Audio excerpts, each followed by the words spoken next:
Now if you look up and over the radiator support right down here, you'll see your transmission cooler line that goes into the radiator. With a pick, I'm going to go ahead and remove this cap, plastic cap that's on here.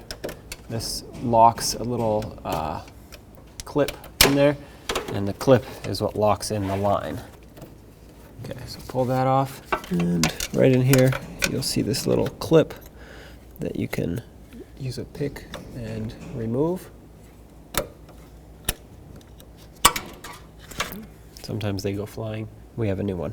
Now you can pull on the line and remove it from the fitting. There we go. Set that aside.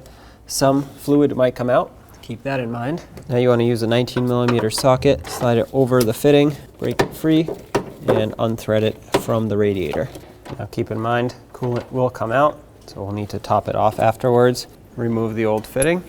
I have my new one in my socket. Gonna line it up with the threads and thread it on.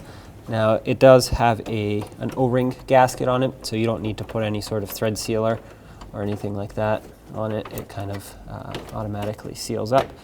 Now let's make it nice and snug. Don't go too tight, you don't want to break anything. You just want to make sure that it is nice and snug. So I'm going to say a total of maybe between a third and a half a turn from the moment that it bottoms out. I'm going to take a rag and wipe off any residual fluid that has dripped off in here. And now I'm going to take my line, reconnect it, make sure it clicks. It's clicked in for sure. Give it a tug to make sure. Yep. Now all you have to do is put this on. If you lost any transmission fluid, it's most likely very little, so you don't have to worry about it unless you really wanted to. I'll show you in a second where you can fill it. Same with the coolant. If you have any coolant in your overflow, it's most likely going to be okay, but I'll show you where to fill that too.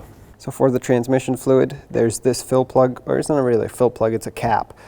This is where you would add fluid through. Right here, you would just remove the cap, add some. You can just eyeball the amount that you lost. Most likely you'll be okay even if you don't add any.